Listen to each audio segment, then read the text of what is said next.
Ladies and gentlemen, brothers and sisters, we want to go into the business forum now. I want you to adjust your seatbelt and have it firmly secured because we're going to take a ride. You see, in Nigeria, we have been living on oil, but we have been told that agriculture is the next oil. And that is why it's important at a forum like this for us to discuss that so that we can see where you personally can benefit from the agriculture business or agriculture industry. So this afternoon, you have the privilege of practical farmers who are going to be talking to us and discussing that issue.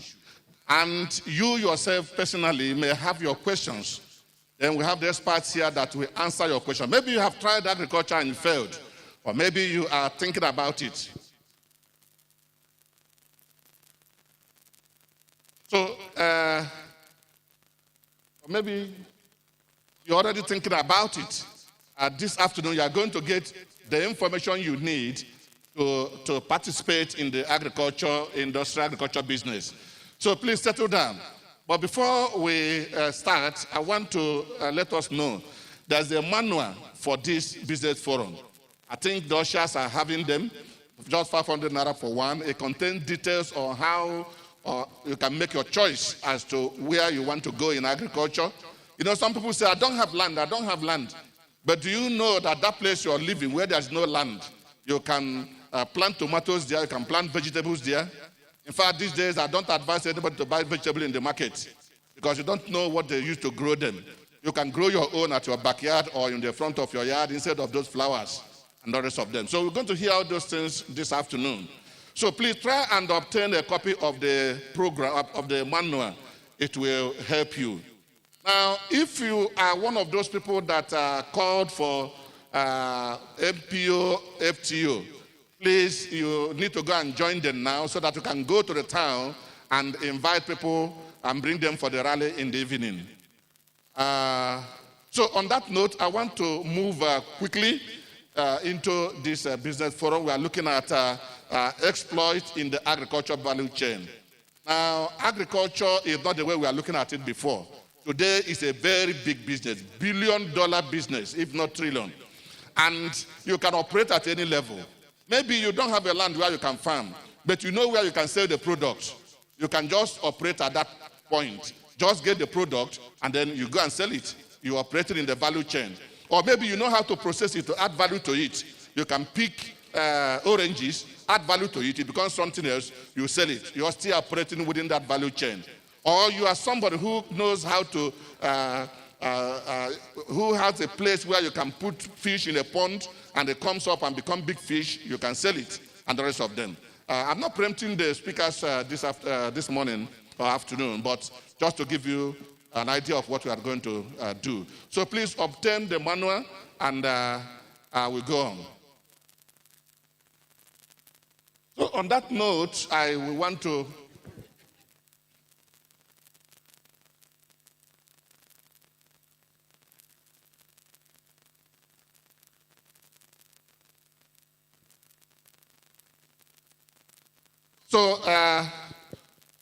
once again, if you know people in this town, Abeokuta, please, if you have to call them or send them a message, invite them for evening rally. We want to have a very big show tonight. But for now, the format of our meeting will be this. We are going to have somebody who are going to make a presentation. That presentation will just be on the overview of the agriculture value chain. And as he's making that presentation, I trust the Holy Spirit to give you inspiration on where you want to belong in that value chain. Then we are going to bring some experts to come and discuss. They are going to answer questions that will answer your questions. The information they are going to bring in answering those questions, they are practical, things they have seen from practice. So the people we have this afternoon are all practical farmers.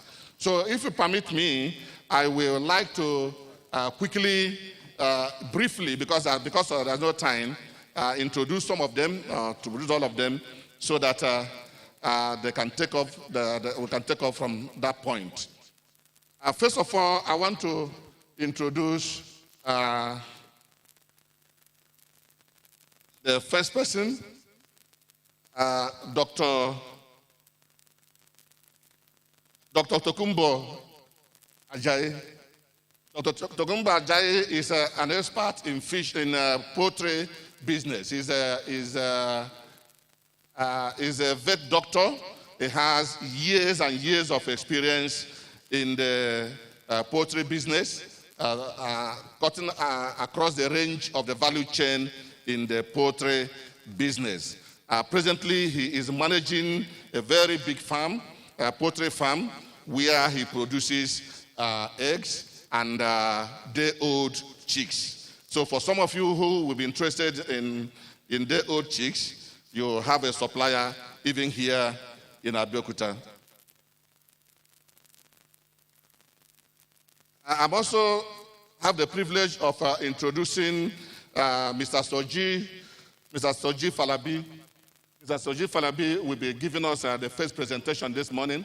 He is an expert in agricultural equipment, agricultural machinery.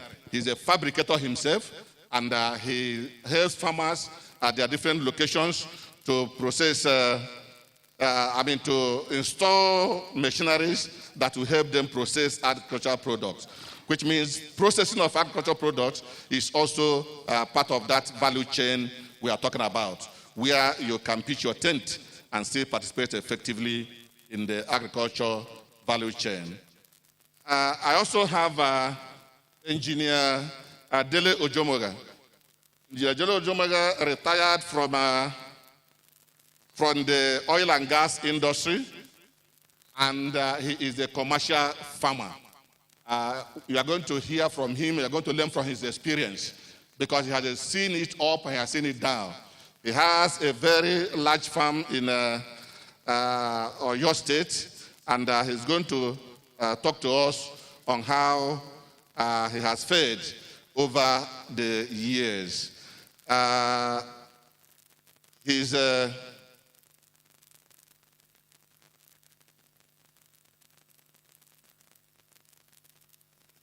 has got so much experience for us to learn from. And the fourth person is Mr. Benga Obaweya. Mr. Benga Obaweya is based in Akure, and he is into various aspects of agriculture, cutting across crop and animal production. He's into fish farming, and he's going to give us some idea about what you do if you want to go into the fish farming. You know, if you go to fish farming, you still have the value chain. You can operate at the fingerling level where you hatch and then you sell to others. You can grow out. You can process by drying or doing adding value to it. There is so much we have to learn this afternoon. So please, as I said before, button your seatbelt and relax. I want to first of all call Mr. Soji Falabi. He is going to give us the first presentation, and then Engineer Ojomoga is going to moderate the discussion that's going to take place, and then all of them will together give us what God had planned for us this afternoon. Can you put your hand together as I welcome Mr. Falabi?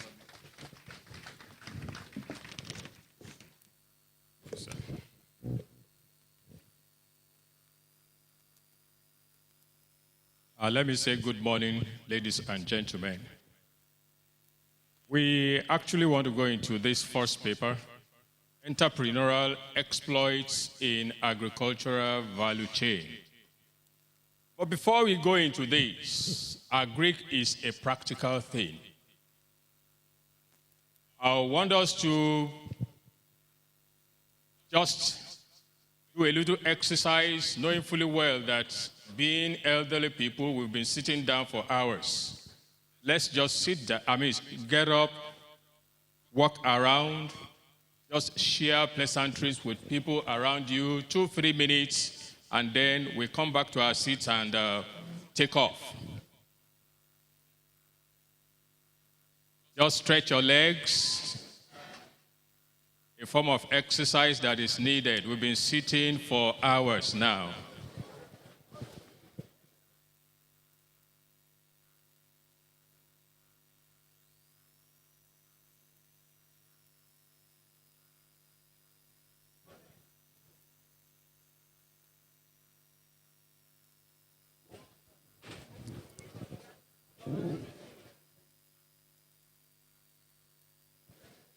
It's a good thing to exercise our bodies.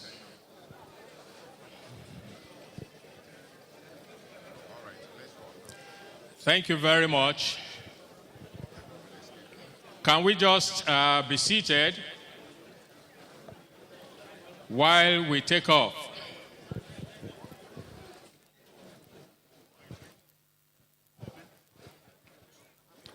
Let's get seated, please. The paper is actually Entrepreneurial Exploits in Agricultural Value Chain. Going by this paper, we want to look at those keynote words in this content. Please, let's get seated while we take off. Thank you very much for sitting down, please. And God bless you. When we talk about entrepreneurial, we are actually looking at an individual who has actually identified the need in his immediate environment. And is somebody that actually created products and services to meet these needs for common good. And of course, as a business owner, I'm sure you will all agree with me that we take a lot of risks and then initiatives attempting to make good profit from this business. If you are not actually aiming at making good business, then probably you are doing it as a philanthropist. But that is not the essence here. An entrepreneur should aim at making good profit. Exploit. Just from the theme of this convention, when we talk about exploit, we are actually talking about an act that is notable. When you are in business and you are doing your business that makes you to be notable and remarkable, you are actually doing exploits. So we are looking at entrepreneurs that are ready to make good marks in their businesses and then be distinguished. We are looking at entrepreneurs that will want to decide they want to be first among equals, which means you stand out amongst others in this business. And looking at this presentation, Entrepreneurial Exploits in Agricultural Value Chain, there's a need to really understand what agricultural value chain means. This is actually identified as a set of actors and the corresponding activities that bring about a basic agricultural product from production in the field to final consumption stage, where at each stage, value is added to the product. This is actually involving people at every stage of life. I mean the life cycle of such a crop, such an agricultural crop in this case. For instance, we can have our maize. And if you look at even the value chain involved in maize, you might be looking at it from the point of the input that you are purchasing. When you go out there to make a purchase of the seed, viable seed, you don't want to just plant any kind of seed that is not viable. Going out there even to plant, using your farm implements, whatever size of farming you are into, you will surely need these farming implements.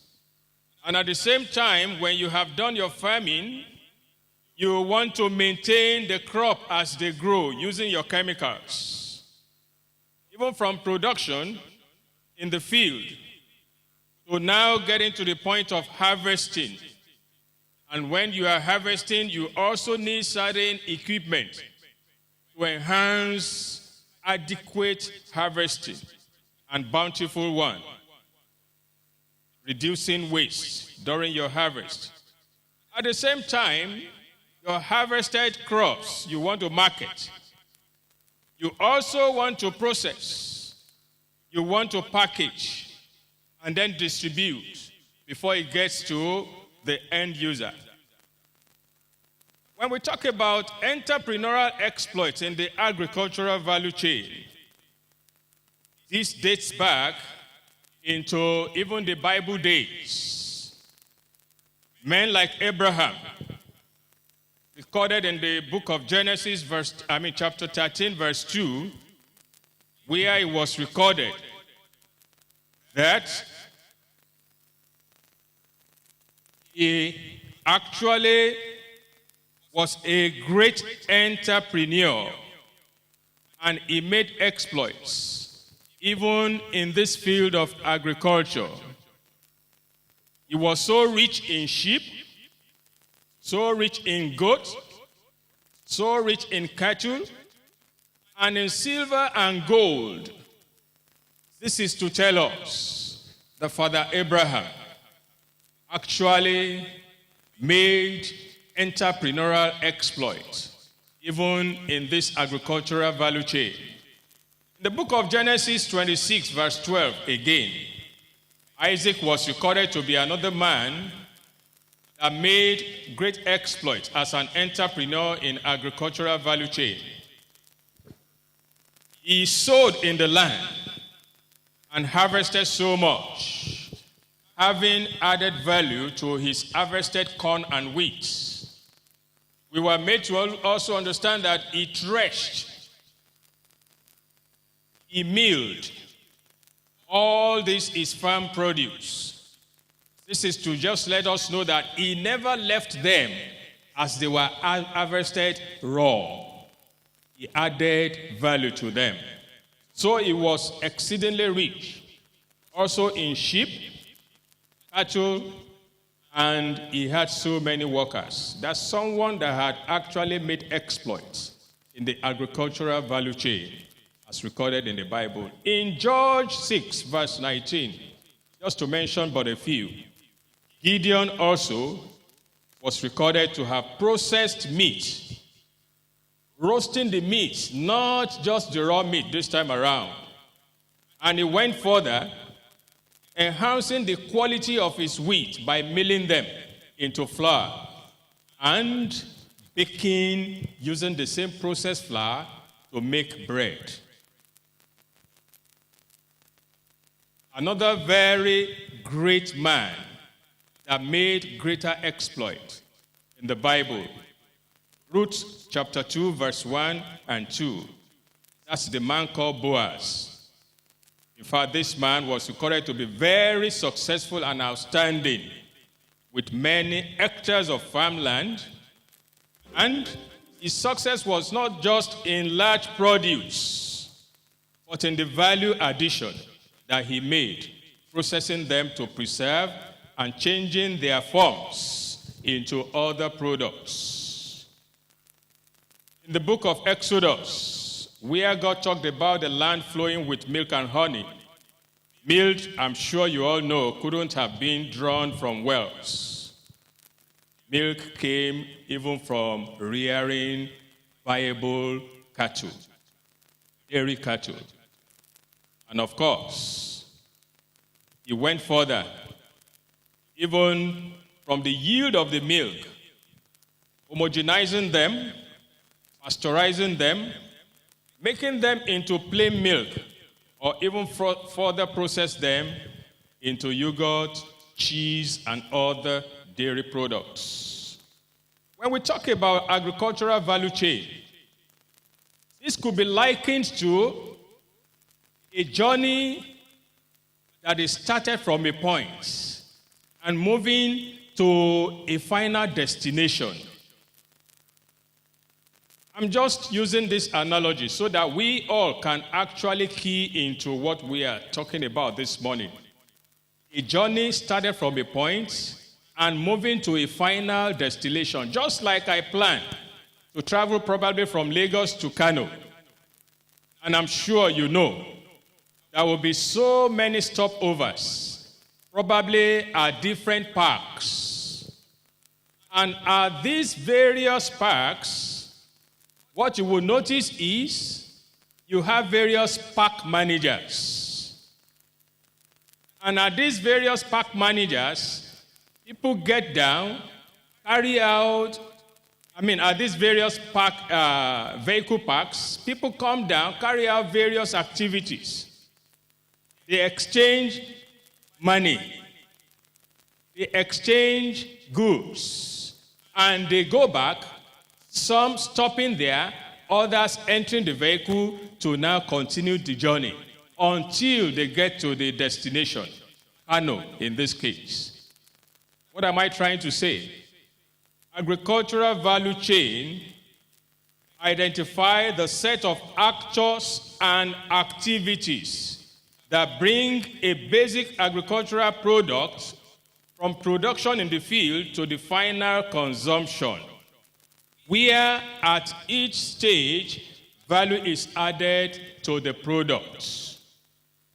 In other sense, it could be the people and activities that bring a basic agricultural product, like when we are looking at maize, like I mentioned.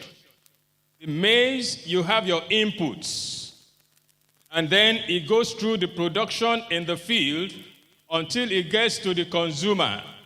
Your maize definitely comes from someone who actually deals in probably selling the agricultural seeds. And then when you buy, you go into planting using some farm implements, which I'm sure you had gotten from someone again who is involved in such an activity of selling the farming implements, your cutlass, your hoe, even as big as your farming might be, your tractors. And of course, passing through all the stages until it gets to even the consumer, through stages such as even processing your maize, and then packaging them and distributing them in all these other forms that you have turned them to through the value that you have added onto them. I want to say that looking at even food scarcity in the world today, this has actually been compounded by the constant increase of population explosion without noticeable complementing increase in the output of our agricultural produce. There is an imbalance between this. Increase in population and that not actually complementing the increase in the output of our agricultural produce.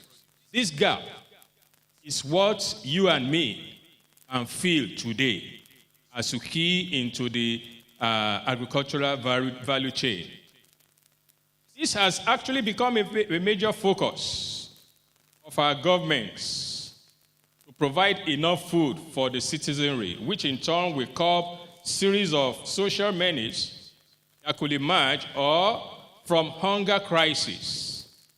This creates an enabling atmosphere for strategic economic development by providing the working population with the most vital physiological needs. Now, let me say this. In modern agri, one of its objectives is to actually reduce to the barest minimum problems related to agricultural loss, wastages, output underutilization. And how do we do this in the modern day agriculture? It is simply by ensuring an efficient optimization of all these linkages. These are the chains between the producer and the final consumer through this our value chain concept. When we collaborate and then strategically partner with each business in agri interdependently to actually progressively create value for the final consumer, resulting in what we notice to be collective competitive advantage, then we are operating in the agricultural value chain. Basically, one of the characteristics of value chain is market-focused collaboration. If you are involved at all, then what you are aiming at is actually to be able to market and make your profit in any of those chains.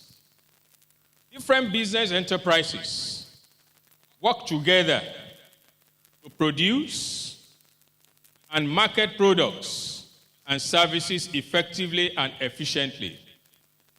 Therefore, allowing businesses to respond to marketplace through all this linking, production, processing, marketing, in order to meet the market demands. I have here a typical example which we can actually look at. For instance, if you have a crop and you are talking about the agricultural value chain concerning that particular crop, then you are looking at the primary inputs. And when you talk about the primary inputs, you are looking at the farmland. Someone out there is waiting for you to come acquire land from him. So you may decide to even now bring together hectares of land that you have organized legitimately from the owners, and then stand in to be a link between those that will want to farm and then those landowners, just for farming purpose.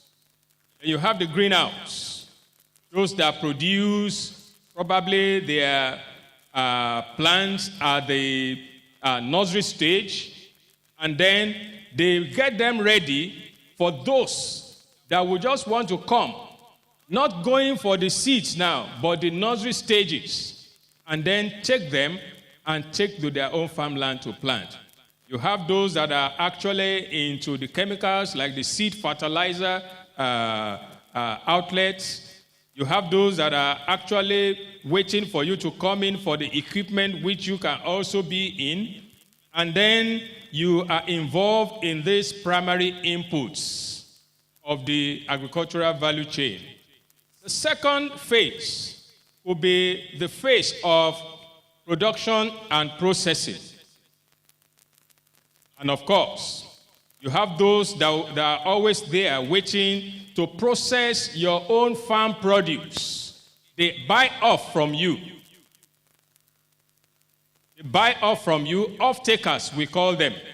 And then they sell, even to those that are waiting there, even to get this farm produce processed into other forms of products. You have the food packaging, you have the poultry, you have the dairy, the seafood, you have even all others involved in this production and processing. The third stage could be those that are actually in the transportation and then the infrastructure. Transportation, then the distribution. They are also there. You can just warehouse products from all this other value chain and then be there either to distribute, either to be an outlet to others that will just take these products to their final destination. When we look at agri value chain, sincerely speaking, in Nigeria of today, it has not been a premium at all in its performance. Why do I say this? A typical farmer still produces the seed he needs for his planting. He grows and harvests the crops on his field. He processes the harvested crops. He is the same person that markets the processed produce and even to the final consumer. And what do you call this? Jack of all trades, master of none. And this is the essence of this teaching. You can actually now key into this value chain and get a business for yourself. You don't have to do it all alone. In agricultural value chain, the producers, processors, marketers, and researchers focus each on his enterprise, as one's output is another person's input. You can see this. Where you stop is where another person is stepping in to begin his own business. So your own activity ends to now start the activity of other people in the agricultural value chain. So it continues like that, and this ensures quality delivery of resources to the next link without encroaching into other production areas. You will also notice, even in Nigeria, attention is mostly focused on primary production, huge crop turnover, huge harvest, large flock management, enormous plantation. So it's not only you that is doing that same business of jack of all trades. Even Nigeria, as we are, that is what we focus on. We are noted to be the world's largest cocoa producer, the third largest producer of sorghum, the largest producer of yam and cassava, and the largest cultivator of the monumental groundnut pyramids. But sincerely speaking, the big question is, despite all the seemingly agricultural feats, why is our agricultural industry not regarded as developed today? It is simply because we are losing focus on what could be the agricultural value chain. An example of this is the cocoa beans, which for so many years we still export unprocessed. And they are being transformed into various products such as beverages, chocolate bars, chocolate candies, to mention but a few. But these in turn are imported back into Nigeria. The same cocoa bean that we produce and we claim to be the largest producer. They are now processed and then we now import them back into Nigeria and sold to us at very increased prices. Losing foreign exchange and then paying so much even for what we produce here in large quantity. So economic gains will accrue to a nation if only there are policies that will guide against exporting raw crops, produce, and this will strengthen the value addition process and encourage investment in processing. Agricultural value chain will surely reduce poverty, and smallholder farmers will move definitely from their subsistence into commercial agricultural production.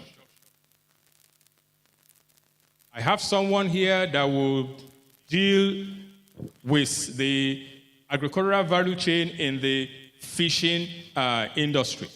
So I won't want to go into this.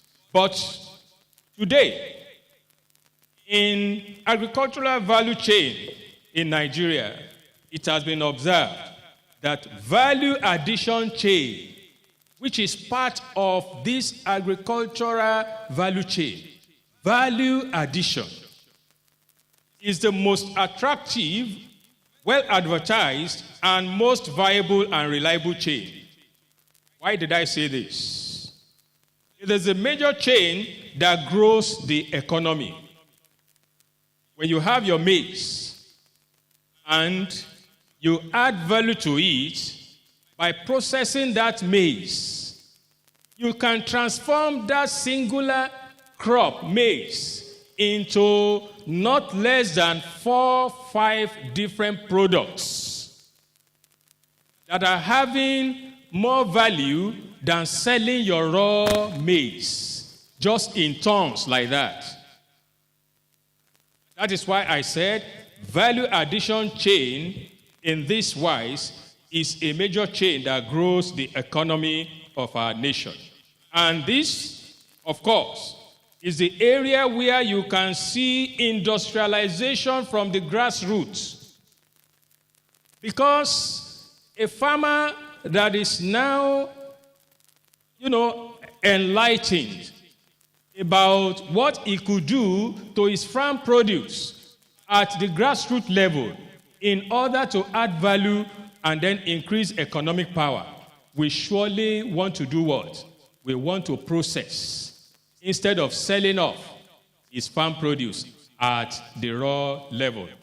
So, agricultural value chain has actually changed the face of agriculture in Nigeria to what we now know as agribusiness. Because when you talk about agribusiness, even though there are other chains in the agri value chain, but processing as a value-added chain is a very vital one. And let me just run through this in conclusion. When we actually talk about adding value, then you are talking about processing your agricultural produce into other forms. All the activities involved in transformation of agricultural raw produce to varieties of good quality products are actually to improve our economic strength. That is the basic function, the basic objective of value addition to your agricultural raw material. And I'm very sure that we all know again that value addition is an activity that actually, having transformed this your raw agricultural product into something new, it brings about high returns even from your investment, and it allows you to open new markets even for your new products. Instead of having to complain that there is glut in a particular area of the agri value chain that you are involved in, you can easily sit down and decide, let me add value to this my produce. Even though there is glut, what is the next thing to think of? Let me process. And this gives you the ability of now having other forms of products from the same main product that you think is having glut in the market. And it allows you to start small, and then you begin now to grow naturally. Someone that has probably maize, and you discover that he's not having anywhere to sell his maize, can decide to now think of processing this maize. And of course, into so many other products. Your maize can give you Masavita. Your maize can give you maize grit. Your maize can give you something that you can turn into glucose. Your maize can be turned into so many other products that are being derived even from this maize. It enhances better quality and the product over the raw materials, because in this wise, you are not thinking of probably how to preserve. Because during your processing, you must have taken care of certain things that could reduce the shelf life of the raw material itself, and then giving you the chance to now have a longer shelf life of the other products that come even from that raw material. The new product has a longer shelf life, yes, and of course, it helps you to now increase your economic power. We have on the manual for this presentation a lot of agricultural raw materials like the oil palm fruits, the cocoa, the jatropha seed, your maize, your soya, granite, tomato, cassava, rice, and poultry, even if you are into goatry, fisheries, even your waste recycling, your nylon, the plantain, the citrus plant, sugarcane, just to mention a few that we have listed here. A lot of processing methods, unit operations that could be carried out on them, and then the resultant products that could come from them for you now to embark on as a business. As we proceed, even in this teaching, I pray that the Lord God Almighty will make each and every one of us entrepreneurial exploits in the mighty name of Jesus. Amen. Thank you. You can do better than that.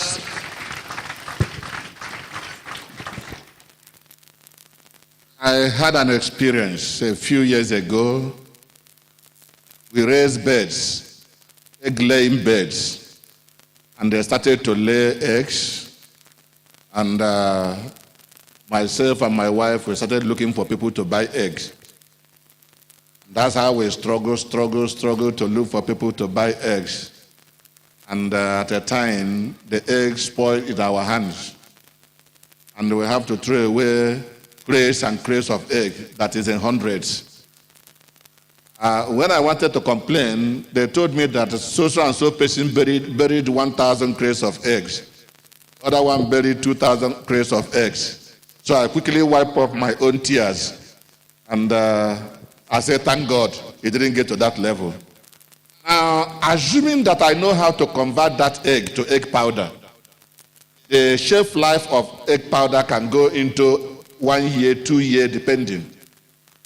And then there are companies who use egg powder in their product. I could sell it to them. You can imagine the kind of loss we will be able to eliminate in the system.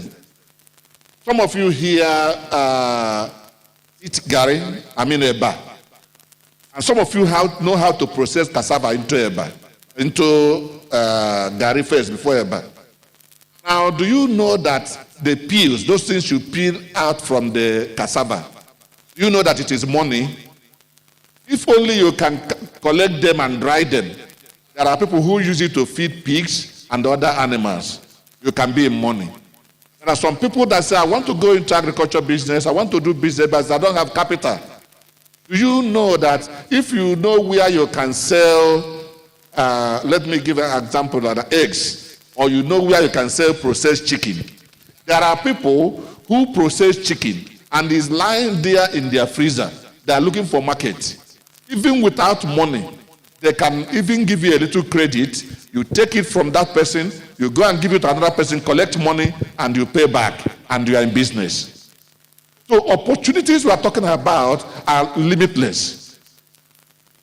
Before we came to this convention, we just harvested tomatoes. Now, because myself and my wife have to be in the convention, the tomatoes,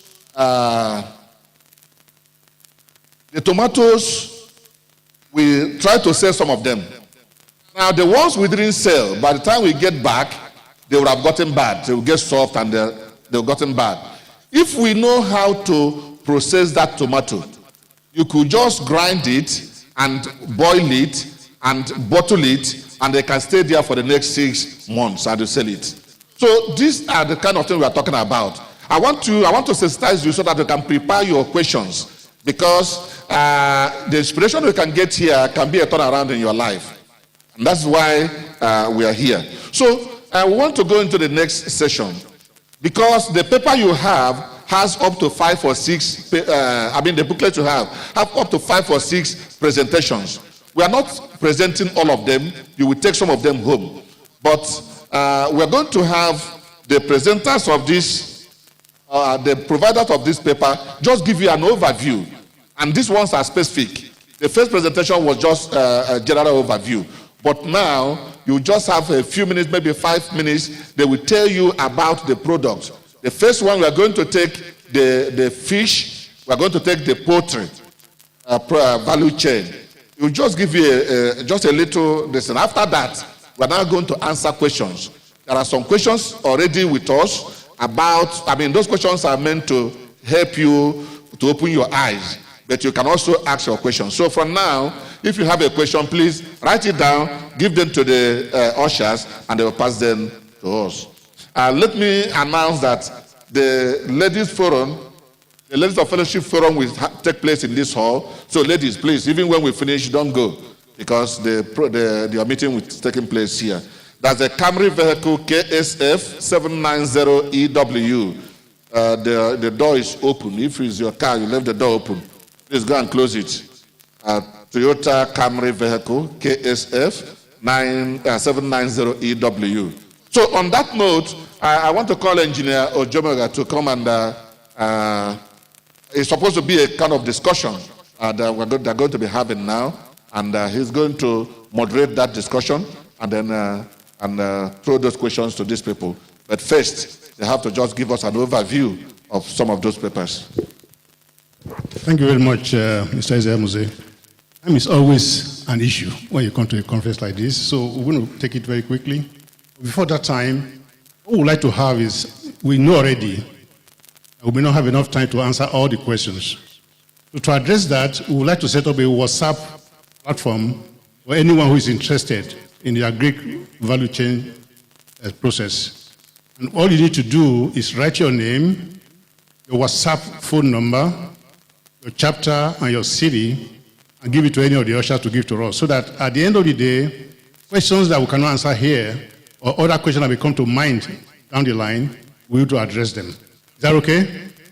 Thank you very much. So at this time, I'd like to invite the fishman, we call it the fishman. He will sit down where he is, and just give us like a 5-10 minute review of what is already in your manual. So please go with him as he goes through that. And after himself, I'll talk to the poultry man. When he's done, I'll probably come out here and share with us a few things about the bottom line. We talk about money. That's where the issue is. And that is from the perspective of the fact that I used to be an oil man for about 30 years. Then I went into farming after that with about 10 years experience. I know that some of us here are probably getting a bit old and you'll be thinking of retiring, and you'll be thinking of putting all your money to the agri business. By the time I finish, you may think a little bit about that, because it may not necessarily be the wisest thing to do. And I will tell you why. And I can share that from experience. And when I was told to come and share today, I said, why do you want me to share what I might call failures? Then after I listened to the psychiatrist this morning about mental health, I realized it wasn't too bad eating after all. That to fail sometimes is a good way to learn. And quite frankly, in my short brief when I presented, you will find after 10 years of very, very hard learning, I can see very clearly at the end of the tunnel that the almost 300 million naira investment in 10 years without making anything in return is going to yield plenty of returns very soon. Thank you very much. Sir. Good afternoon, everybody. I am here to speak briefly on the fish value chain. But I want to start by trying to recruit you, first and foremost, to be part of agricultural development in our country, whether you want to adopt agriculture as a business or not. I have pledged to always do this, especially because of the experiences of last year. First was COVID-19, when we were all locked at home. And then the second was the threat by a certain group of people who have mainly been feeding us and threatened to cut off the supply. So we got a little bit provoked in our hearts as farmers in Ondo State and decided that we will do something urgently to call that bluff. So first and foremost, I want to ask that everybody here will come on board to practice agriculture by planting something and rearing something in your compound. Quickly, you might say that you don't have land, you have paved the whole compound and all that, but there is a way out. You can farm in sacks. You can farm in buckets, flower pots, and so on. It is very, very doable. I have somebody in Akure, and I'm sure a number of us have seen it on BBC Yoruba. She has over 1,000 bags of yams in her compound. She has a very large compound, actually. She has tomatoes, she has onions, and of commercial scale. But I'm not necessarily provoking you to do that if you are not interested in agribusiness. But I want to challenge you that you should have at least 20 bags in your compound. You might be like me and you might be saying, my dogs will scatter everything and destroy them. But I can quickly answer and say, do like the Israelis, raise your garden, put ledges along your fence, raise them beyond the dog's reach, and put your bags and put your pots and plant something. We were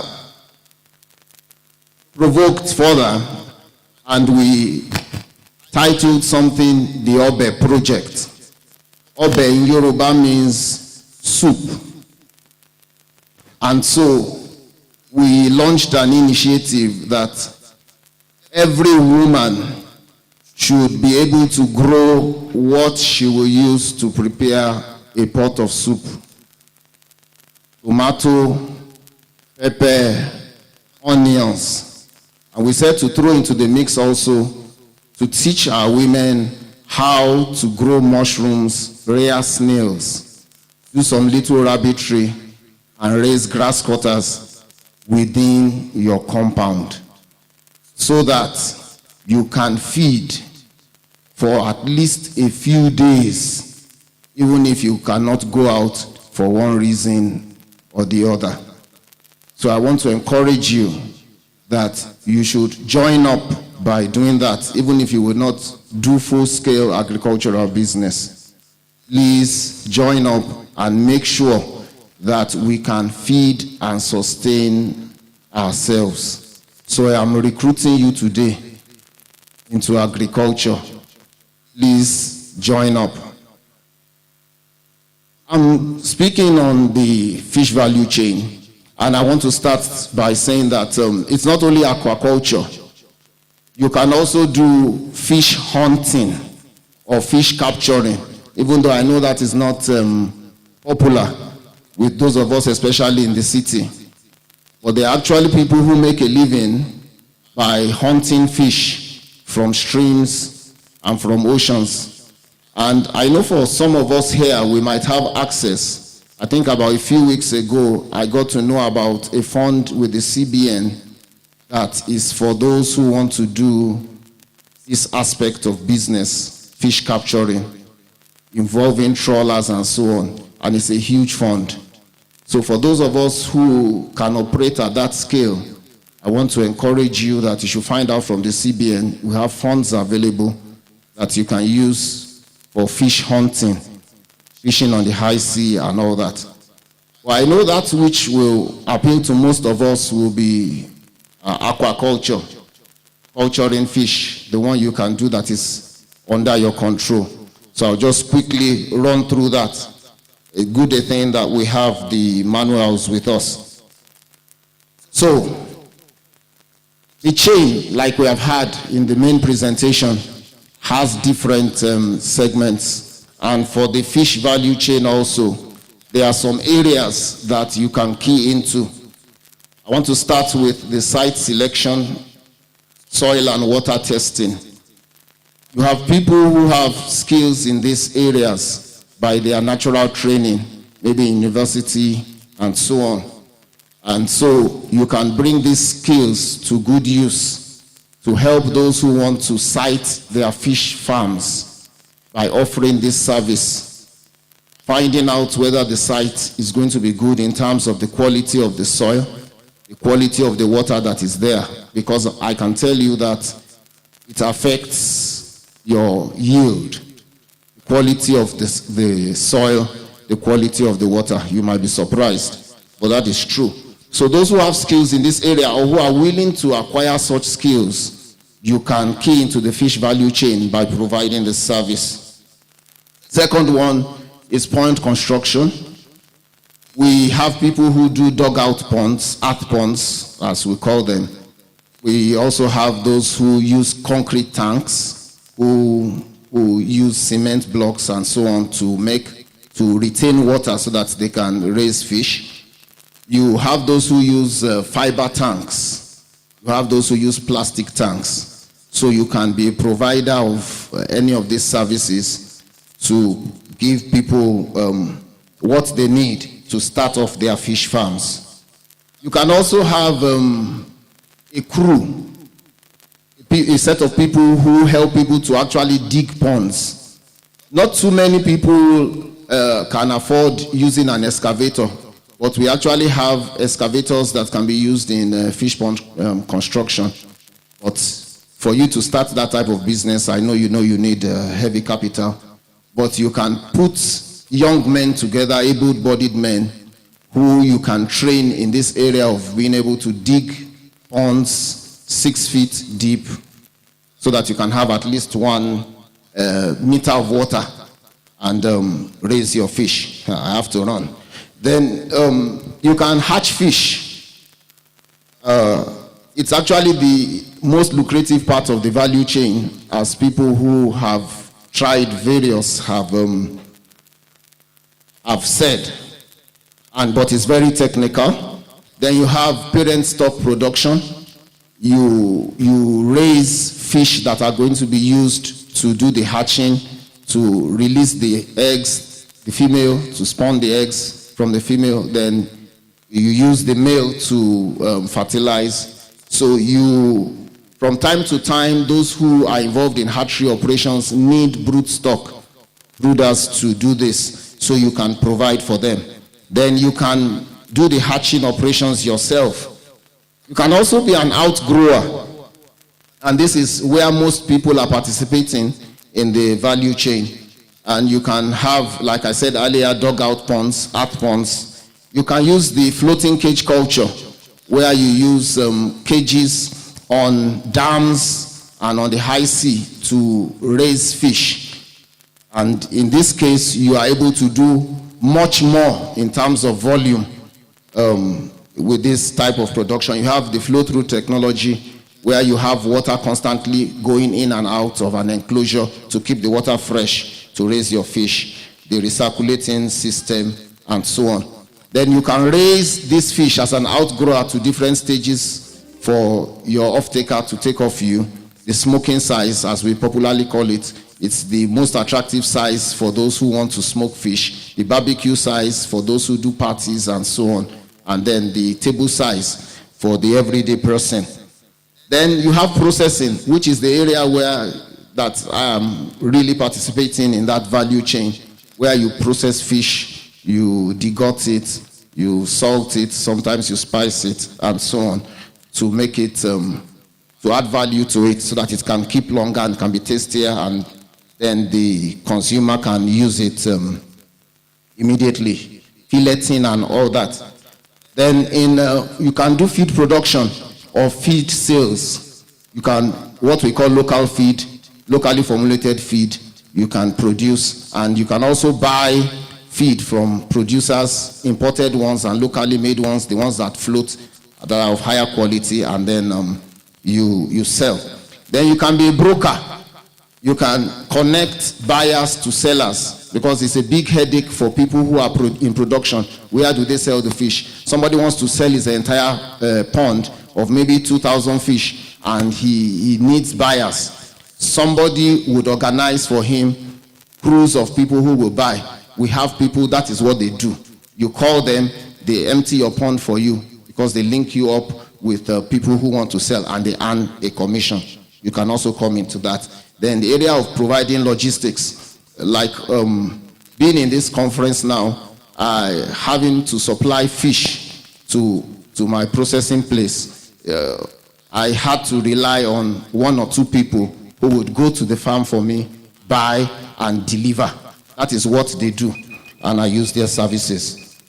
In conclusion, there are various aspects of the value chain that I have not even mentioned, but we have the one who teaches us how to get wealth, who will open our eyes to these areas of need, especially that which will be profitable to you in your immediate environment. I thank you for listening. Thank you. Thank you very much, Benga. I think fish farming is one of the businesses that have the lowest bar to join. You don't have to be a millionaire to join. You buy a plastic tank, know how to buy the feed, you are ready to start. It's always good to start small. At the end of the meeting, please feel free to let us know what area you've been most interested in that area. This time I'd like to call on our doctor, who is a chicken raiser. He knows how to raise chickens. How many people like to eat chicken here? Thank you. So he will tell us how you can make good money from raising chicken. Doc. Good afternoon, ladies and gentlemen. We have all heard that agriculture is the viable alternative to oil, and that the chain is so long that anybody can key into it and become a somebody. We all know that the world population is growing very fast, and that the requirement for animal protein is on the increase.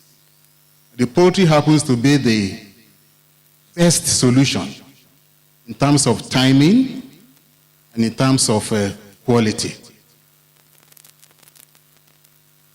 The benefits in this sector of animal agriculture, poultry, is that the economic returns is very fast. It takes you 35 days to 42 days to rear a broiler bird the size of slaughtering and putting it on your table. 35 to 42 days. What can be faster than that? Which means somebody who chooses to rear broilers within 35 to 42 days will start to make money. Because the bottom line of this discussion is money. Secondly, for somebody who produces day-old chicks, it takes 21 days for the egg to give you chicks. But to produce the hatchable eggs, it takes you about 6 months, which means in the worst of conditions, within 6 months, a poultry farmer who has gone into putting so much efforts and start reaping his profits. Also, for table eggs, it takes about 5 months. So in all, for the poultry farm, within 1 year, you must be having money back. I'm not saying that what you have invested will be taken back in 1 year, but you will start to make money so that in a cycle of 24 months, you should be out of it and become to soar. There are other advantages. Poultry provides direct employment to people and also indirect employment. If you go by what you see all over the place, you will see that a typical poultry environment is made up of those who are selling eggs. Go to parks and garages, you see people selling eggs. And if you look through everywhere, you will see eateries, you will see hotels, even local people selling food now add chicken to their menu. The generation interval of poultry is very short, as I said before, and the product turnover is very high. For example, it will take for you to rear a cow from the first day to the point of slaughtering a cow, at least you will spend about 1.5 years. But in 1.5 years, you will generate more than 1,000 times of what the cattle will give you. So when you are talking about a situation whereby we want to ensure food security, poultry is very important. Poultry can be practiced under any climate in the world because the application of science and technology has made it very easy. Even in the desert, the best of poultry farms you will find in Israel, you will still find in Saudi Arabia because there is no barrier again. Even you trace that to the back of your house, you can do some little poultry farming. I'm doing one, and I'm producing one.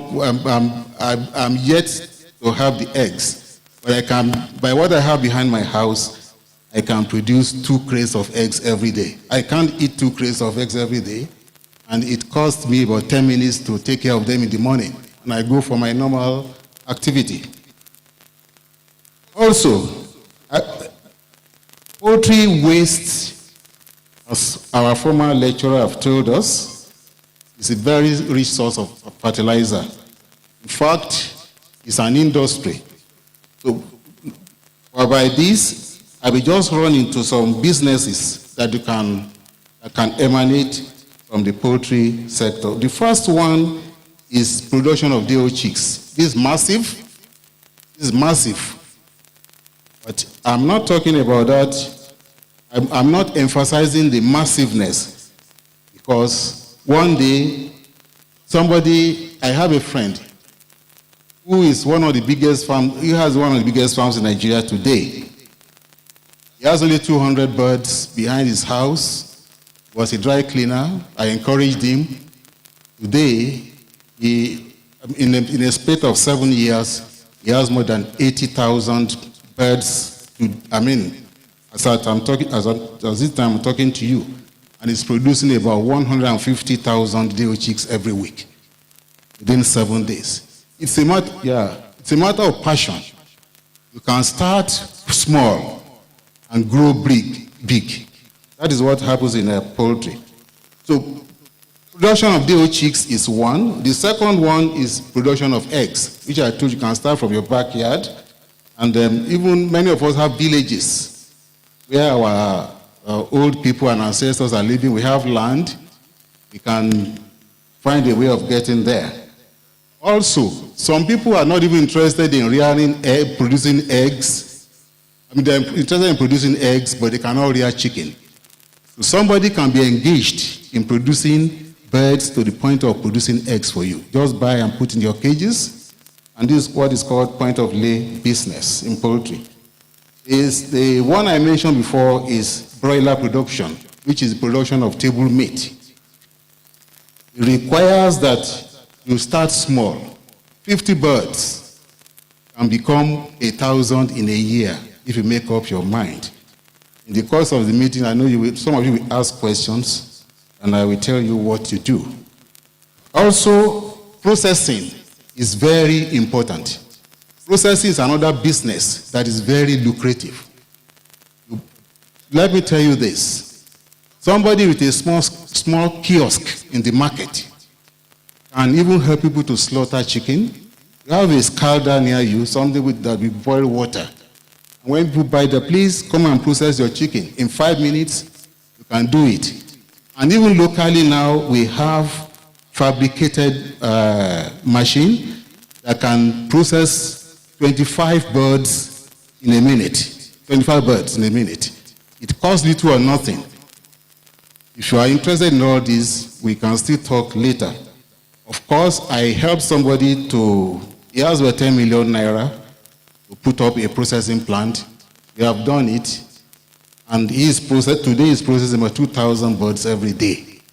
See, 10 million naira looks very big, but I can tell you, some of us do buy cars that is more than 10 million naira. And we are talking about a business that we now buy cars. It's only you have to imbibe imbibe a habit that will tune you towards that. Also, feed mills are now all over the place. Feed mills are all over the place. Products marketing companies are all over the place. Auxiliary services are all over the place. People are providing various services, chicken, even haulage. We have special vehicles designed for moving live birds.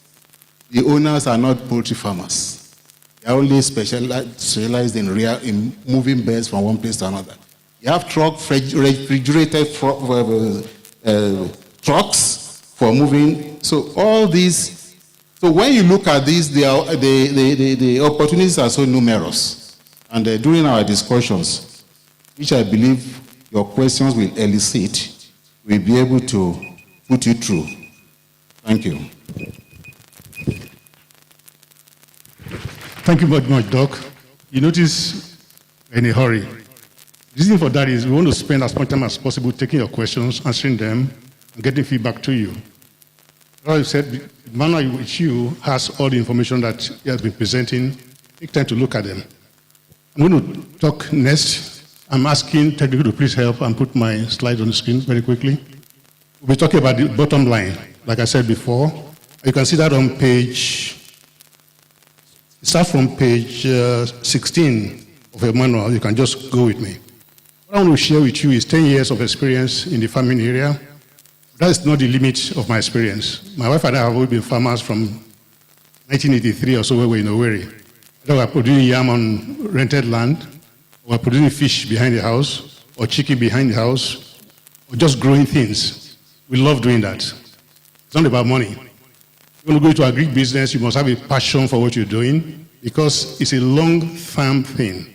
It takes time for you to get properly established and make it the millions you see on the internet. Because if you go on the internet, these are very rosy, very nice. We have some internet consultants. You go and study the on the internet and download it to you and tell you everything is rosy. My job this afternoon, is to give you a little bit of what you need to be careful about. Because in 10 years of farming, I can tell you, I think I'm a better engineer than a farmer. Because I've been an engineer for 30 years, I've been a farmer for only 10 years, and it's only the Holy Spirit working with me that's keeping me on. Because like I said before, it looks like a mental health issue with me. But why would you spend so much money and you're not getting returns immediately? I'm sure Dr. Lumajo will not approve that. My guy who is sitting down here. But if you have a passion for something, and you have a vision and a dream, eventually you're going to pay off. Because I can see in my own case, for example, I say mine, myself and my partners. When you're going to big-time business, I encourage you not to go alone. But going alone means you're going to carry all the wahala alone, all the headaches alone, and more gray hair alone. But if you have people of like mind working with you, who are ready to stick with storms when they arrive, then the number of gray hair becomes less. The number of sleepless nights become less. And together, with two hairs being better than one always, you can make progress. So, Mr. Technical, could you please put my slides on the screen, please, very quickly? We started in year 2010, or 11. That's where we started the business. Until today, it's about 10 years. First time we started, we said, well, we're going to go into farming. We came to Ibadan. I live in Lagos. We came to Ibadan. We bought land. It was a mistake, by the way. We bought land at Ijaye. It was in a jungle. Jungle meaning big trees. Big trees mean you need more money to prepare them. What I should have done, or what we should have done, we tried to do, couldn't get, was to go look for land in land basin, if you can get some, and rent, and get some experience. But because we could afford it, we went and bought land. So we spent 36 billion naira the first 2 years, buying land, clearing them, and doing things. What we wanted to do really was to start what we call a palm oil plantation. We knew that it takes about 5 years before you start getting your money back. So we said, okay, we'll do some other things between the first year and the 5 years. So we said, okay, we also raise a piggery. Our dream then was to do a 5,000 capacity piggery. See, too big for a starter. But we didn't know any better. So we said 5,000 capacity over a 3-year period, and that we're going to make a lot of money. We look at the business plan, it looks very rosy. I mean, the guy that did business plan for us, of course, I worked with him, it looked so good that it was almost too good to be true. That's what turned out to be the case. So if you look at the slide, what's my slide, Oga? Please put on my slide now so you can see with it. Is it on? It's on over there. Oh, thank you, sir. Okay. If you can see the slides, you see the pigs. The first one we raised, they were raising like 15 piglets at the time. We're doing very well. With big pens, we do all kind of things. But what are the lessons that we learned in the first 2 years of business? One, going to acquire 200 acres of land in jungle area. For somebody that had near zero practical experience in commercial farming was a mistake. I wouldn't encourage you to do that. Number two, we found out that many people, even though we thought we were going to have plenty of labor, engineers who have left school want to settle down, would like to join us, and so on and so forth, but that nobody wants to live in the bush, or work in the bush, for that matter. Akinyele, Ijaye, it's not that far away from Monia. It's not really that far in the bush, but it takes about 30 minutes to leave the main road to get to the farm inside the jungle. And nobody wanted to do that. So we found out that you could not even get labor, even if you had the money in your pocket, to do what you wanted to do. And that led to the fact that when weeds start coming, you cannot control the weed. If you don't control the weed will kill your crops. That's guaranteed. Because the rodents, they love going to where weeds are. Okay, so that's what happens. So next 2 years, what happened? But we will spend about 6 billion the first 1 year to buy the land and clear it. The second 2 years, we continued doing what we're doing, but then an opportunity came that looked too good to be true. We jumped at it. The federal government was proposing at that time large cultivation of cassava, because they say you're going to make a lot of money, and we believe them. So we went to a place called Basi in Atispo local government area after Isai. We acquired 500 hectares of land. We paid in 10 years. I need all the details in your manual. It was good because we could pay over 10 years. That was fine. What we didn't realize was after the first year, the buyer will come to you, knock on your door every day. Well, I give you money. I'm broke. Pay in advance so you can, can pay up quickly. We didn't think of that initially. Secondly, after we started growing things there, I don't want to go into any details. We brought in material from the US, big tractors, all kind of things that will help us. Then very quickly, we realized that, number one, whenever those big tractors broke down, the mechanics around here, they only know how to repair MF75. That's the Mr. Ferguson, the smaller ones. That's what they know to repair, not the big ones. But the one we bought were big ones, so they couldn't repair them. And there are other things that happened. That caused a lot of wahala. But more importantly, or more disastrously, was the Fulani herdsmen. That was done in our business plan. It came, and I'll show you on the next slide. But the second lesson we learned, when we go there very quickly, we found out that because we had to take a loan, 40 million naira from Central Bank, they call it the SASC, which stands for, what does it stand for? Commercial Agricultural Credit Scheme. That's what it stood for, 40 million. We could get it because I had the wherewithal to collateral and so on and so forth. Now, the fact that you have wherewithal or have friends that can give you a loan should not be a condition where you go take a loan. What should determine you're taking a loan should be whether you can pay back. And even if you can pay back, think whether you can pay back 2 or 3 times over, because all the plan you make may not work, like you didn't do in our own case. So anyway, what are the lessons learned? I said availability of funds in our own case does not necessarily translate to increased productivity or revenue earnings. Equipment lease, though more expensive, will have been a lot more cost-effective for us in view of high downtime experience. Why? If I rented bulldozers instead of buying one, which we did, or all the other big equipment, will have cost us more money on the short run, but in the long run, because if it doesn't work, you take it back to the owner and go and fix it. Now, okay, if I all broke down, we have to fix it, and that lost us a lot of money. Number 3, now, the type of equipment you bring, like I said before, must align with those who are available to repair them for you when they break down. Number 4, if labor is not available when you need them, even all the money in the pocket will do you no good. Because your crops are not going to wait for when the labor will come. It's either you weed and you want to weed, or you lose your crops. So we had problem getting labor, and that was a problem for us. Thought of next one, which I think is very important. I was a Lagos farmer.